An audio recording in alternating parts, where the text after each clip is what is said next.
Allahu Allahu Allahu Allah Allahu Allahu Allahu Allah Allahu Allahu Allahu Allah. Alhamdulillah, dalam beberapa pertemuan terakhir kita telah membahas pertama tema tentang pasangan atau suami istri. Bahkan kajian tentang ini ada beberapa pertemuan.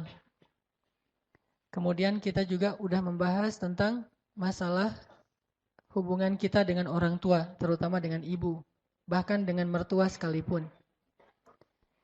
Maka pada kesempatan ini kita akan melanjutkan pembahasan kita tentang hubungan dengan manusia atau hablum minan nas atau muamalah, yang kali ini berkaitan dengan orang yang berada di luar rumah kita, yaitu para sahabat, teman, dan orang yang ada di sekitar kita. Hari ini kita akan membahas tentang salah satu sifat, bahkan kalau kata ulama bukan cuma sifat, tetapi karakteristik. Bahkan kalau kata ulama bukan cuma sifat, tetapi karakteristik. Bedanya sifat dengan karakteristik, kalau sifat dimiliki oleh kita dan orang lain. Sedangkan kalau karakteristik, kata ulama, itulah yang menjadikan kita khas ketimbang orang lain. Itulah yang membedakan kita dengan orang lain. Sehingga para ulama mengatakan, salah satu karakteristik seorang muslim, seorang mukmin yang paling luar biasa itu adalah dia seorang yang sangat setia kawan. Istilah setia kawan ini saya coba ijtihad, saya coba terjemahkan dari istilah yang sebenarnya dalam bahasa Arab itu disebut dengan istilah al-ithar. Kalau dalam bahasa Arab disebut dengan istilah al-ithar. Dalam bahasa Arab itu ada dua, ada ithar, ada atharah. Nah, kita akan membahas tentang salah satu karakteristik seorang muslim atau seorang yang mengaku mukmin adalah ithar. Dan seperti apa ithar ini? Kalau kita bahas bahwa setia kawan, bukan hanya muslim yang punya sifat setia kawan. Dan istilah setia kawan ini bukan hanya dimiliki oleh orang-orang yang mengaku beriman. Bahkan orang yang tidak beriman kepada Allah pun kadang lebih setia kawan dari orang yang mengaku beriman. Lalu bagaimana kita akan menunjukkan kalimat dari hadis Nabi, innama bu'ithu, sesungguhnya aku diutus hanya liutammima makarimal akhlak, untuk menyempurnakan, untuk mengutuhkan akhlak-akhlak yang mulia. Sehingga dulu saya pernah menyampaikan bahwa yang memiliki akhlak mulia itu bukan cuma muslim, non-muslim juga mereka punya akhlak yang mulia. Mereka juga belajar tentang kemuliaan akhlak. Tetapi Islam, kata Nabi, liutammim akhlak. Tetapi Islam, kata Nabi, liutammim, dia mutammimal akhlak, mutammima makarimal akhlak. Dia menyempurnakan semua akhlak-akhlak yang indah, semua akhlak-akhlak yang baik yang dimiliki oleh sekian banyak manusia.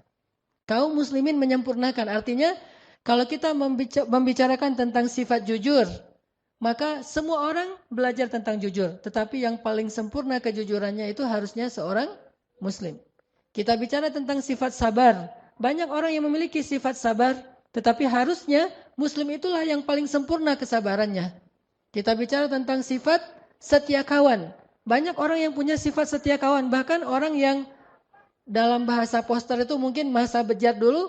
Dalam keadaan masih bejat, kita jauh dari masjid, kita nggak pernah sholat, kita nggak taat sama orang tua. Tapi kita punya sifat setia kawan kepada teman-teman kita itu luar biasa. Teman-teman kita itu luar biasa. Harusnya orang yang sudah datang ke masjid, yang sudah mengaku berhijrah, yang sedang belajar Al-Quran dan Sunnah, dia punya sifat setia kawan yang lebih sempurna daripada mereka yang menurut sebagian orang disebut orang yang belum berhijrah.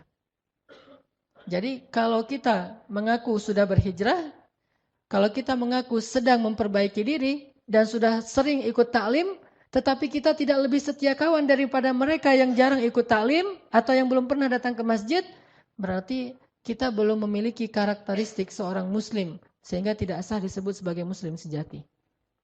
Apa bedanya kita dengan mereka? Bahkan mungkin mereka lebih baik daripada kita.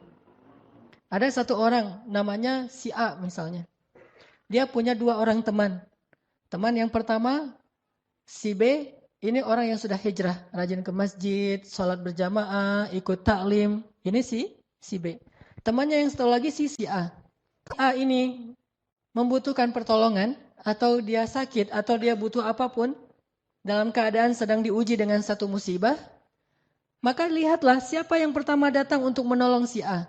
Kalau yang pertama datang adalah si B, harusnya demikian karena dia yang sudah berhijrah, dia yang sudah belajar. Tetapi alangkah memalukannya, alangkah sedihnya jika yang pertama datang kepada si A ini adalah orang yang gak pernah berhijrah, gak pernah ke masjid, ke taklim, yaitu si C. Sekarang kira-kira kita punya teman nih yang sering punya masalah, yang sering kadang-kadang diuji dengan musibah. Dia punya teman, salah satunya kita yang sudah rajin ke masjid, yang sudah sholat berjamaah di masjid. Dan dia juga punya teman-teman yang lain yang gak pernah ke masjid, yang seringnya ke tempat-tempat maksiat.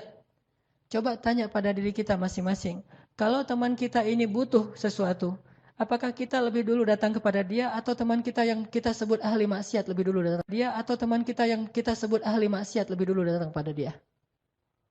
Ini adalah muhasabah yang paling jujur untuk menunjukkan siapa yang paling baik di antara kita dengan orang lain.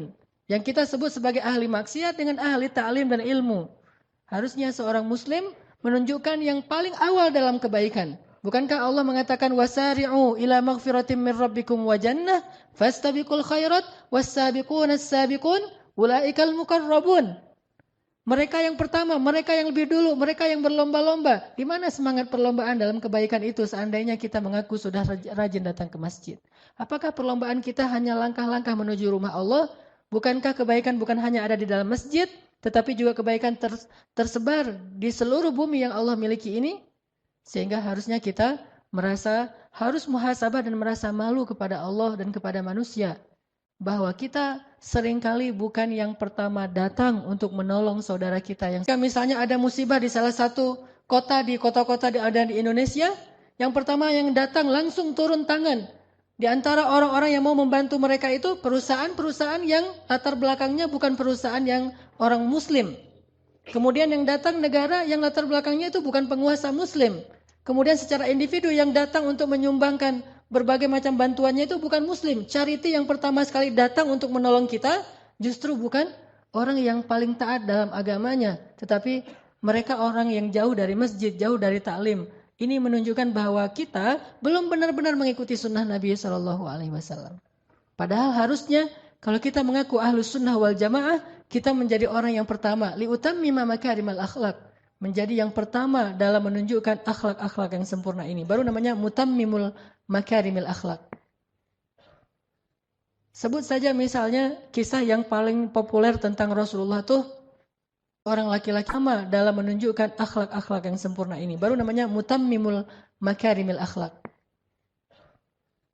Sebut saja misalnya kisah yang paling populer tentang Rasulullah tuh ketika ada seorang laki-laki kafir sakit.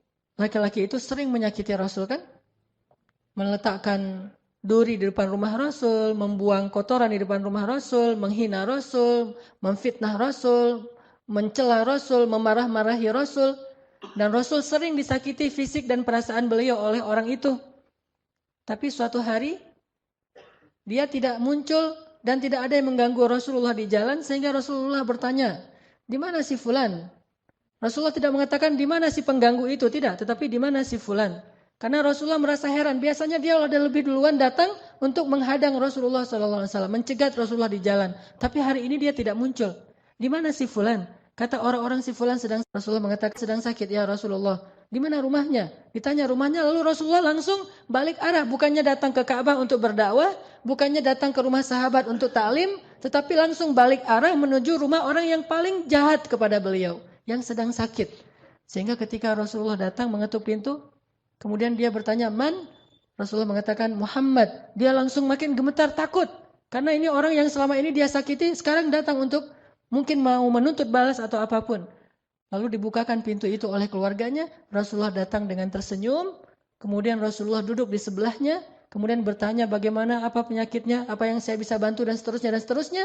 dengan akhlak yang paling indah yang beliau tunjukkan sehingga membuat orang tadi yang paling benci kepada Rasul tiba-tiba menjadi sejuk hatinya, menitikkan air matanya. Kemudian dia mengatakan, "Ya Muhammad, engkau adalah orang yang paling saya benci dalam hidup saya ini. Yang paling sering saya sakiti, yang paling sering saya musuhi, yang paling istimewa kepada saya." Akhirnya orang ini kemudian belajar Islam dan masuk Islam. Ini artinya bahwa Rasulullah SAW sudah menunjukkan akhlak yang paling istimewa kepada kita. Tetapi kita masih sibuk dengan riwayat. Apakah itu hadis sahih? Kata ulama itu hadisnya dhaif. Kalau memang hadisnya dhaif, lalu kenapa? Apakah hadis dhaif itu tidak boleh dipakai? Bukankah hadis dhaif itu kata ulama lebih baik daripada qaulul ulama, dari ucapan para ulama? Kenapa kita yang baru belajar 1-2 hadis lalu membuang hadis-hadis dhaif? Seolah-olah hadis dhaif itu tidak ada artinya. Apakah ucapan kita lebih berarti daripada hadis dhaif? Seandainya ada orang yang meminta nasihat kepada kita, maka sesungguhnya menasihati orang itu dengan hadis dhaif lebih baik daripada menasihatinya dengan ucapan dari pikiran kita sendiri. Karena hadis dhaif hanya lemah riwayatnya, tetapi bukan batil, bukan hadis palsu, berbeda dengan hadis maudhu. Banyak orang itu hadis dhaif, itu cerita dhaif, itu tidak ada riwayat yang kuat dan segala berbeda dengan hadis maudhu. Banyak orang itu hadis dhaif, itu cerita dhaif, itu tidak ada riwayat yang kuat dan segala. Astagfirullahalazim. Apakah kamu pikir bahwa hadis dhaif itu hina, dina dan tidak ada nilainya di mata orang-orang para ulama?